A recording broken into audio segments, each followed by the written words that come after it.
ଏବେ କିନ୍ତୁ ତାକୁ ପରିବର୍ତ୍ତନ କରୁଛି। ଏଇ ବ୍ରହ୍ମ ସେବା ଏକ ସ୍ୱତନ୍ତ୍ର ସେବା। ମୁଁ ଏହାର ଗୋଟିଏ ସଂକ୍ଷିପ୍ତ ଇତିହାସ ଆପଣଙ୍କୁ କହୁଛି। ମସିହା ମୋର ମନେ ରହେନି, 1971 ମସିହା ବୋଧେ। ଗୋଟିଏ ହାଟ ଚାଳି ଘରେ ଆମେ ରହୁଥିଲୁ। ସେତେବେଳେ ଠାକୁରଙ୍କର ଚାରିପାଖ ଯାକ ବେଢ଼ା ମଧ୍ୟ ହେଇନଥିଲା, କିଛି ନଥିଲା, ଖାଲି ହୁଙ୍କାଟିଏ ଥିଲା। ସେହି ସମୟରେ ଠାକୁରଙ୍କର ସେବା ପୂଜା ଏସବୁ ବ୍ୟତିକ୍ରମ ହେଲା, ବହୁତ ବ୍ୟତିକ୍ରମ ହେଲା। ଏଣୁ ଗୋଟିଏ ଆମ ନିକଟସ୍ଥ ଗ୍ରାମ ବ୍ରାହ୍ମଣ ସାହିର ଜଣେ ରବୀନ୍ଦ୍ରନାଥ କର ବୋଲି ଜଣେ ବ୍ରାହ୍ମଣ, ସେ ପିଟି ଟିଚର ଶିକ୍ଷକ ଥିଲେ, ଖେଳ ଶିକ୍ଷକ। ଢେଙ୍କାନାଳରେ ବୋଧେ ଏବେ ରହୁଛନ୍ତି ଏବଂ ସେ ରିଟାୟାର୍ଡ କଲେଣି। ସିଏ ସ୍ୱପ୍ନରେ ଦେଖୁଛନ୍ତି ତାଙ୍କ ଘରଠାରୁ ଆଶ୍ରମଟା ହେଉଛି ଅନ୍ୟୁନ 2 କିଲୋମିଟର ହେବ। ସେଠି ଯେ ଶୋଇଛନ୍ତି, ତାପରେ ସେ ନିଦରୁ ଉଠିକିରି ମୁହଁ ଧୋଇ ନାହାନ୍ତି। ଗୋଟାଏ ଖରାବେଳେ ପୁଣି ମଧ୍ୟାହ୍ନ ସମୟରେ ସେ ଆସିକିରି ମଠରେ ପହଞ୍ଚିଲେ। ସେତେବେଳେ ମୋର ଶୋଇବା ପାଇଁ ଖଟ ଖଣ୍ଡିଏ ବି ନଥିଲା। ମୁଁ ତଳେ ସପଟକିଆ ଟିକେ ପକେଇ ଶୋଉଥିଲି। ଏଇଭଳି ଗୋଟିଏ ଅବସ୍ଥାରୁ ବଳିଆର ଆଧ୍ୟାତ୍ମିକ ଜୀବନ ଆରମ୍ଭ ହୋଇଛି। ସେ ଆସିକିରି କହିଲେ, ବାବା, ମୁଁ ଶୋଇଥିଲି, ସ୍ୱପ୍ନରେ ଦେଖିଲି ଆମ ଶିଶୁ ଅନନ୍ତ ଗୋଟେ ଛୋଟ ବାଳକ ରୂପରେ। ଶିଶୁ ଅନନ୍ତ ମାନେ କ'ଣ?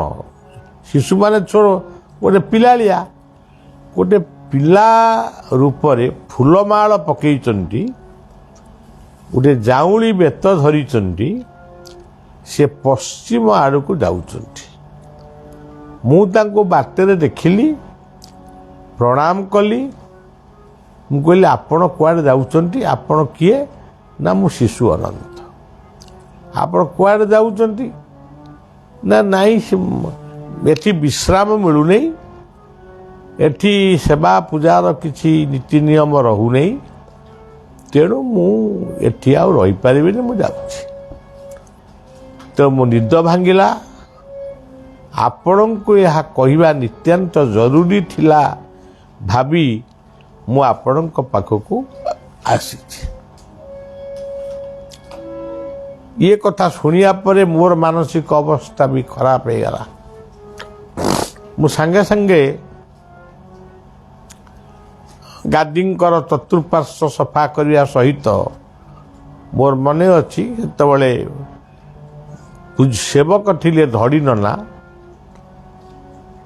ସିଏ ତାଙ୍କୁ କହିଲେ, ତୁମେ ଠାକୁରଙ୍କ ପାଖରେ ଗୋଟିଏ ମାର୍ଜନା ହୋମ କର।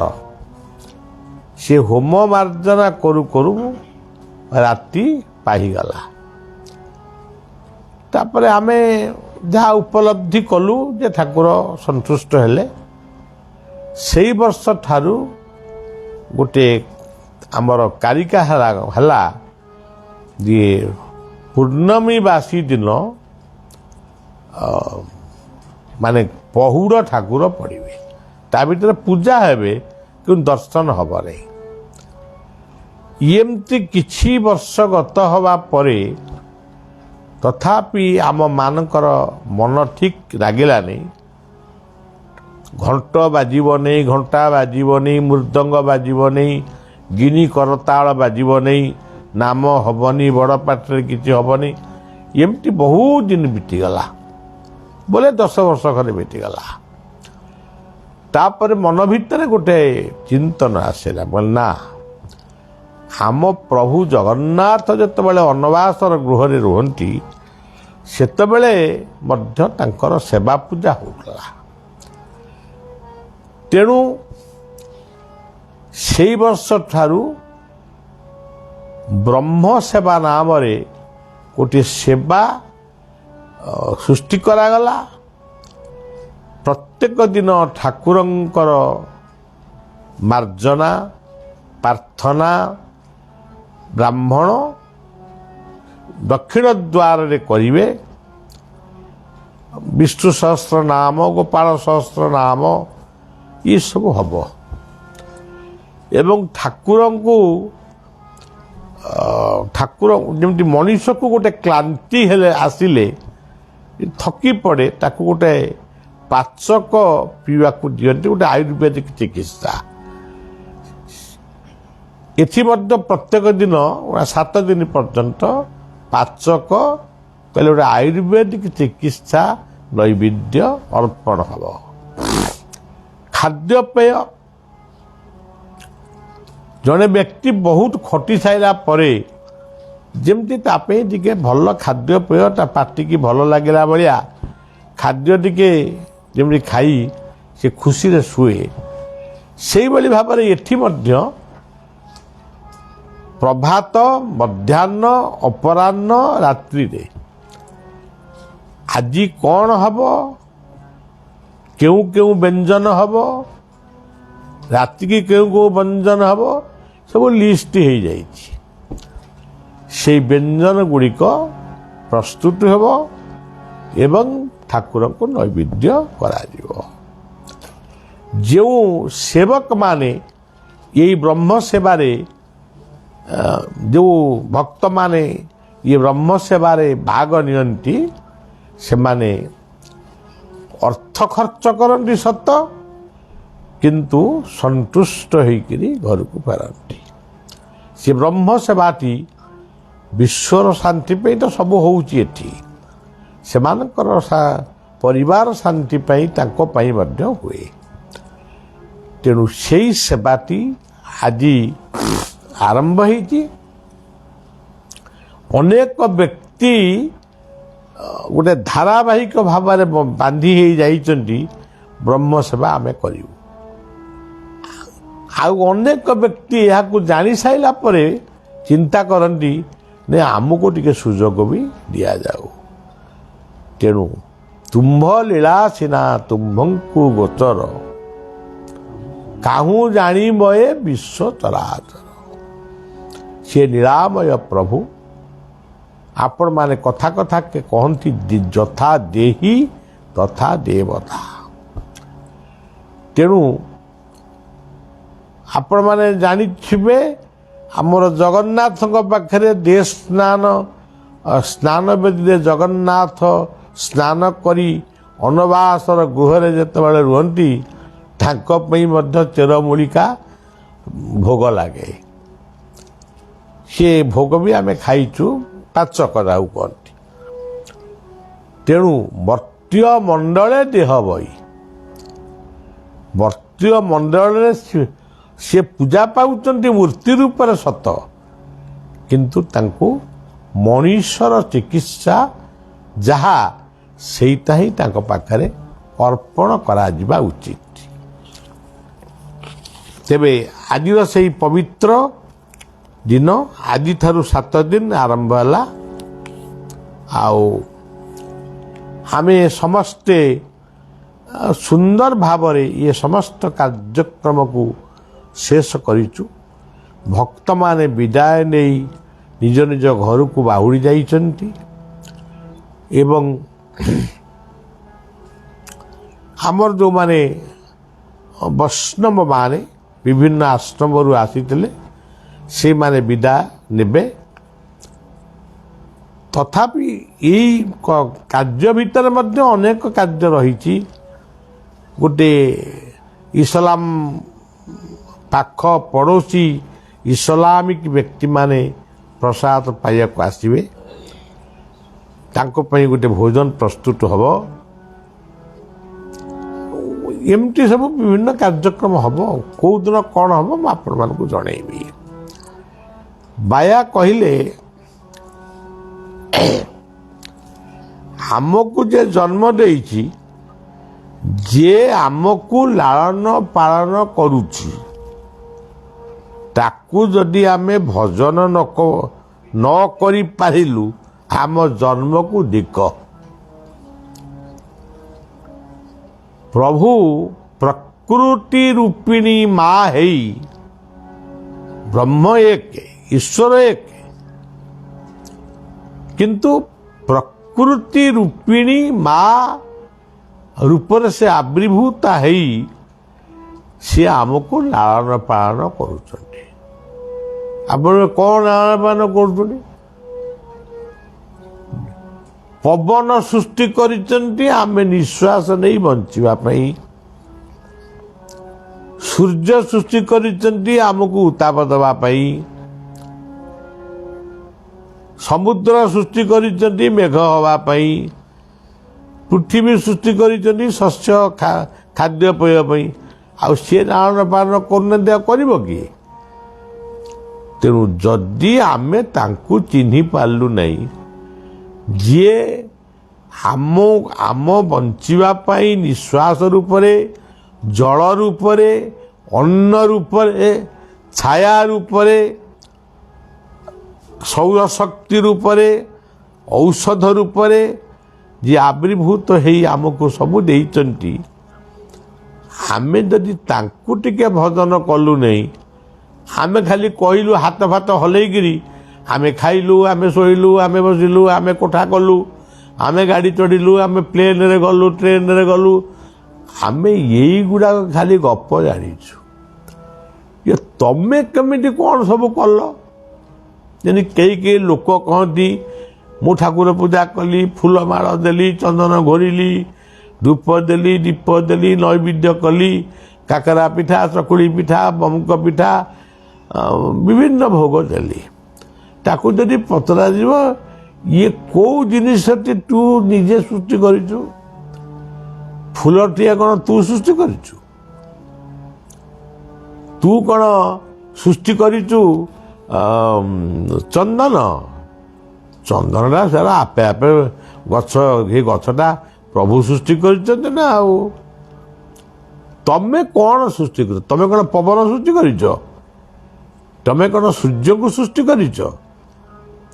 तेणु से जगतनाथ, से अनंत, सीए ही प्रकृति रूपिणी माँ को आदेश करिचंती, तमे मो संतान संतति मान को पालन कर। प्रथम पितामाता होचंती श्री परम पुरुष प्रेममय भगवान, माँ होचंती प्रकृति रूपिणी माँ। बाया यही कथा को कहले जदि आमे ताकू जदि भजन न करिलु ताले आम जन्म को देकी बोली कहले। तापर कहले आमर ठू बड़ी हाराम केई नाई। जेन गोटे आमर कथा कथा के पिला सब किए सब कहते हाराम दादा, एबे शब्दटा से शब्द सब उठी गलानी ना। एबे ननसेंस इडियट अमुक अमुक एगुड़ाक चली। आमर ठाऊ बड़ी निमक आराम कहीं नहीं। जन्म देइथिबा हेतु बाप माँ नाम बाज्य। बाप माँ माध्यम जिते आम जन्म होइछु आम भावुँ से तो किसी करूनु, बेले बेले अनेक तो करती नहीं, जो माने भी करती सीटा यथेष्ट नुहे। मात्र प्रकृत से कहते माता सत्य, पिता धर्म, सखा गुरु कल्पतरु, बांधवा आत्मभक्ताश्च स्वदेश भुवन त्रयम्। जो धन पाई मनुष्य पशु स्तर रे कार्य करे, धन पाइए बोली से जहाँ मान ता करिवो, ताकू किंतु सांगरे नहीं जाई परिबनी, किंतु पशु भलिया काम करिवो। बाबा कहउतंती धन जीव की, घर जीव की, पुओ जीवे की, झील जीवे कि केही तुम सांगरे जीवे नहीं आसीच एका जीव एका तार सांगरे कौन जीव बाया कहले संगरे जीव कर्मफल लिखित एक अदृश्य डायरी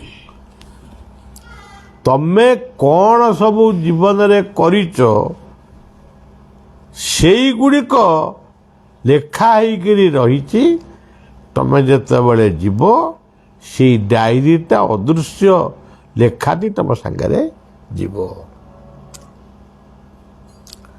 तुमे जो सबू जिनिस को मोर बोली कहूच अति आदर सहित संची रखीच ताकू मध्य से दिने छड़े नहीं पारती तांकर दान से जदि नहीं जाती से दुख कौन तेणु सज्जन ये हूँ बायांकर बाणी तुम सागर कई जीवेनी तुम गोटे भल कमल घोड़े शोउब मला बेलू से कमलटा को काढ़ीदे तुम हाथ में गोटे सुना मुठी पिंधि आग काढ़ीदे तेणु भगवान मध्य बेले बेले कौन करती मनुष्य को परीक्षा करने सी पुओ झी मैंने छड़ेया पर ये सबू राजेन्द्र आसन में बसई था पुणी भिकारी भी कर तार बहुत उदाहरण मो पाखे अच्छी किंतु बर्तमान समय नहीं। अच्छा सज्जन अभिराम कहले भेक थाई जे कर्म करे संसारे से ही धन्य कर्म मूल बीज प्रभु यही निष्ठा कर्म जे संसारे से धन्य बीज प्रभु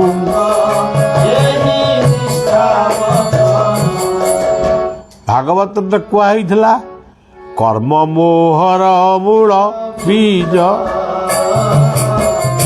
एने अंकुरी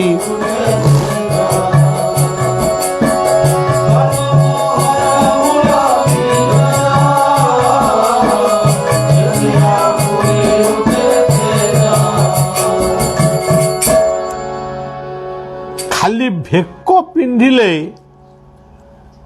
केतक आमर संसार रे अछंती भेक सुंदर भाव में पिंधती ये सब कथा कहले अनेक या माने बलिया एमती गोटे कथा कहूँ भेक आम पिंधि नालिया नेलिया नेलिया तो कई पिंधती नालिया नालिया भेक पिंधिबू हलदिया भेक पिंधिबू कौपुनी नहीं माली बेक जाक माने गोटा गोटे लोक माने भेक माने माला माने भर्ती केमी से शुअटी अच्छा एमती सब भेक पिंधती किंतु सी किंतु अभिराम कहते जदि कर्म न कल किछि गोटे कर्म न कल कर्म कहले तुमर संसारी मानकर कर्म कहले चाष हो बेपार हो तुमर कर्म यू आरंभ है तुम्हें जदि बाबाजी हल कि वैष्णव हल कि सन्यासी हल तुमर प्रथम आरंभ हो इष्ट सेवा गुरु सेवा शास्त्र अध्ययन ये आरंभ हो अन्य को ज्ञान प्रदान करी ताकू भल बात आनिबा को प्रचेष्टा करिबा चेष्टा करिबा सेई सन्यासीर जीवन धन्य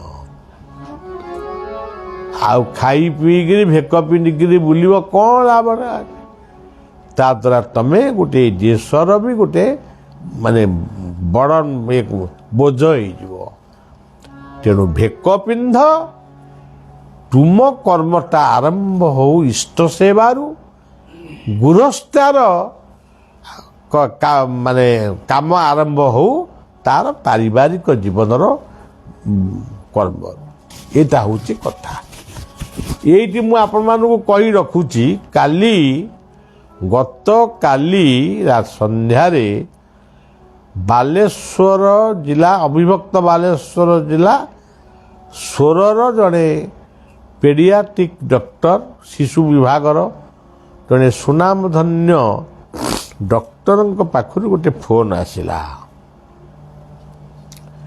तांको पाखु 2-3 जन फोन कले सी कहले बाबा लुगा पिंधती जामा पिंधती आमको बहुत सुंदर देखा जाए बाबा से नालिया वस्त्र कहीं पिंधुंट तेणु सेमानकर कथा जे बाबा जेमती तांकर जीवन रे ये गेरु वस्त्र पिंधिबा से माली पिंधिबा एगुड़ाक नकरी तांकर कर्मयोग को से भाई आदरी नहीं सेटिकी भितर रहतु तांकर सेवक माने से पोशाक ताको पिंधिबा को दियंतु नहीं तेणु आज सकाळु भेक परिवर्तन बाध्य होकर कली ना हाउ से भेक पिंधियानी आमर से लुगा कामिज चलो तेणु जदि लाइव आपण मैंने शुणुवे जो मानकर प्रश्न थिला से माने उत्तर पाई आज ठारू आ से पोशाक पिंधिक केबे भी मते आपण आउ देखिबे मोर यही पोशाक चलो अच्छा ये गला अभिराम को कथा अच्छा मधु कौन कहले मलर जतम गुण उदरे ताहार स्थान ज्ञान धुआ करिले हुए बा मलर अजरे ता ज्ञान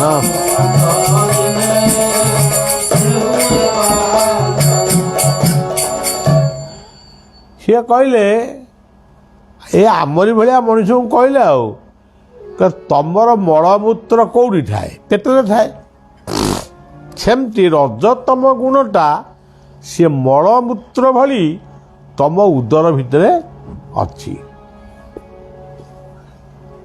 से बाहर केमी ज्ञान धुआ करिले धुआ जेतबेले ज्ञान रूप ज्ञानाग्नि सर्वकर्माणि भस्मसात कुरुते तथा जदि मनीष भितर ज्ञान उदय हुए ये रजतम रूपक मलमूत्र ये सब पड़े तेणु सी आह्वान कले प्रत्येक मनीष को विश्ववासी की ज्ञान आहरण कर बहुत कथा रही जाऊँगी कही पारु नहीं कारण समयर अभाव अच्छी धीरे धीरे केतक कहबी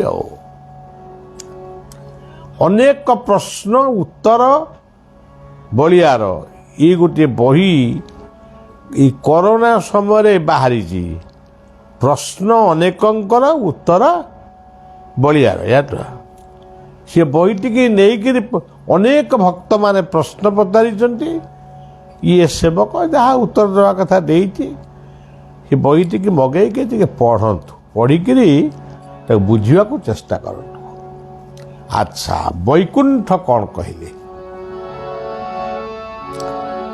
प्रेमे राधा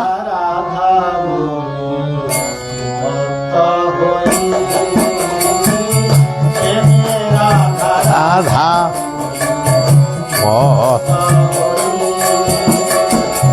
रज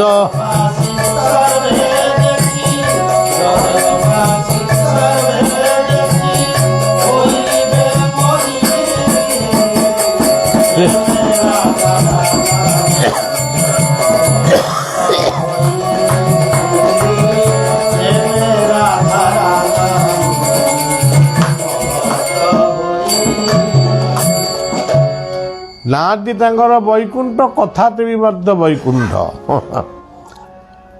ଇଏ ପ୍ରେମ ଭକ୍ତିର କଥା କହିଲେ।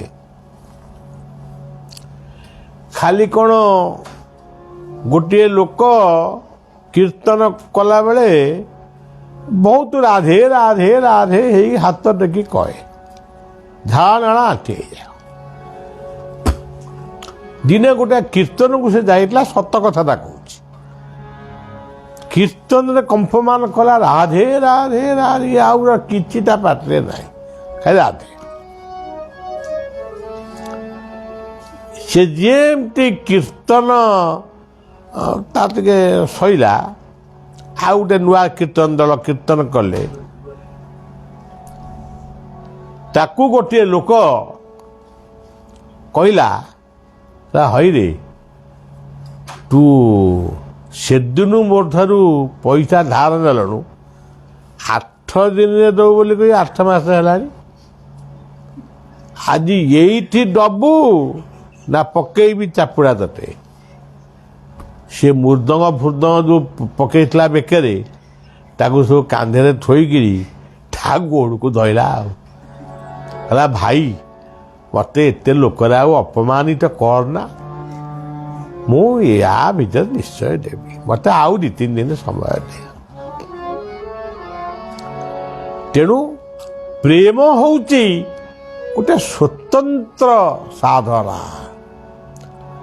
ତମେ ବହୁତ କଥା ଜାଣିଛ, ମୁଁ ପଣ୍ଡିତ, ମୁଁ ଏତେ ବେଦ ପଢ଼ିଛି, ଏତେ ଜ୍ଞାନ ପଢ଼ିଛି, ଏତେ ଅମୁକ।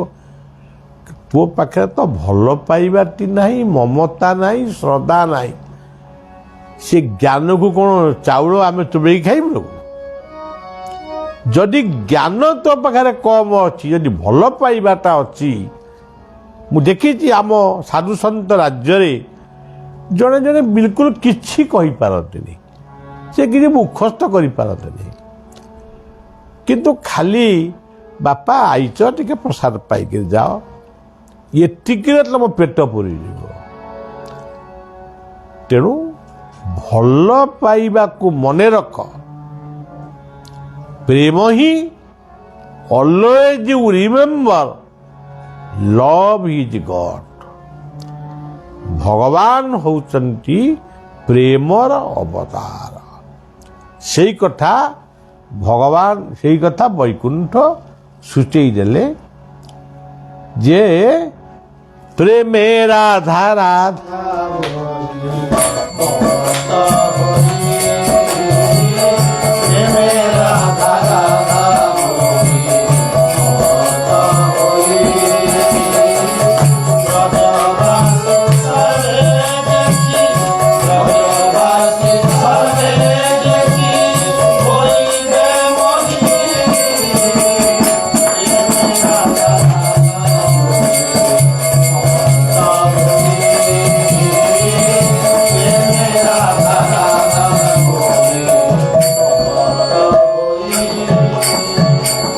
ତେଣୁ ପ୍ରେମ ହିଁ ହେଉଛି ପରମାତ୍ମାଙ୍କର ସ୍ୱରୂପ। ହିନ୍ଦୁ ହୁଅ, ମୁସଲମାନ ହୁଅ, ଖ୍ରୀଷ୍ଟିଆନ ହୁଅ, ବୌଦ୍ଧ ହୁଅ, ଜୈନ ହୁଅ, ଶିଖ ହୁଅ, ବେଦ ପଢ଼, ଗୀତା ପଢ଼, କୋରାନ ପଢ଼, ବାଇବେଲ ପଢ଼, ଆପତ୍ତି ନାହିଁ। ଯଦି ତମ ପାଖରେ ପ୍ରେମ ନାହିଁ, ତାହେଲେ ତମ କଥାର କିଛି ମୂଲ୍ୟ ବି ନାହିଁ। ତେଣୁ ପ୍ରେମ ହିଁ ପରମାତ୍ମାଙ୍କର ସ୍ୱରୂପ। ଲଭ୍ ଇଜ୍ ଗଡ୍। ତେଣୁ ସଜ୍ଜନ, ଆମେ ସେଇ ପ୍ରେମ ମୂର୍ତ୍ତି, ପ୍ରେମ ଭାବନାକୁ ନେଇ ଜୀବନ ଗଢ଼ିବା। ଇଏ ଜୀବନକୁ ପ୍ରେମରେ ଗଢ଼ିବା, ପରିବାରକୁ ପ୍ରେମରେ ସମସ୍ତଙ୍କୁ ଏକତ୍ର କରି ରଖିବା। ଆଉ ଭାଇ ଭାଇରେ ମକଦ୍ଦମା କରିବା, ବାଡ଼ିଆ ପିଟା ହେବା, ଏଗୁଡ଼ା କ'ଣ ପ୍ରେମ? ଆଚ୍ଛା, ଜୀବନ ଗଢ଼ିବା, ପରିବାର ଗଢ଼ିବା, ସମାଜ ଗଢ଼ିବା, ଏଇଟା ହେଲା ପ୍ରକୃତରେ ପ୍ରେମ। ଆଉ ରୁଷିଆ ୟୁକ୍ରେନ ଯୁଦ୍ଧ ଭଳିଆ ୟୁକ୍ରେନରୁ ଲୋକ ସବୁ ମଲେଣି, କିଏ କୁଆଡ଼େ ଗଲେଣି, କୋଠାବାଡ଼ି ଧ୍ୱଂସ ହେଇଗଲାଣି। ନା ମୁଁ ଶେଷ ରକ୍ତବିନ୍ଦୁ ପର୍ଯ୍ୟନ୍ତ ସେ କାଳେ ଲଢ଼ିବେ। ଏ କ'ଣ ଦରକାର? ତୁମେ କାହାକୁ ନେଇ ରାଷ୍ଟ୍ରପତି ହବ? କଥାବାର୍ତ୍ତା କରିକି ଫାଇନାଲ କରୁନା। ତେଣୁ ସଜ୍ଜନ, ଏଇଭଳିଆ ଅହଙ୍କାରୀ ଲୋକମାନେ, ରୁଷିଆ ହଉ, ଆମେରିକା ହଉ, ୟୁକ୍ରେନ ହଉ, ଯିଏ ହଉ, ଏଗୁଡ଼ାକ ଅହଙ୍କାରୀ ଲୋକମାନଙ୍କ ହାତରେ ଯେଉଁ ସମାଜ ଦାୟିତ୍ୱ ଦେଇଛି, ସେମାନେ କ'ଣ ହିଂସାକୁ ଆଚରଣ କରି ଇଏ ସମାଜକୁ ଗଢ଼ିପାରିବେ? ହିଂସା ଆଚରଣ କରି ଇଏ ଦୁନିଆରେ କେହି କିଛି କରିବେନି।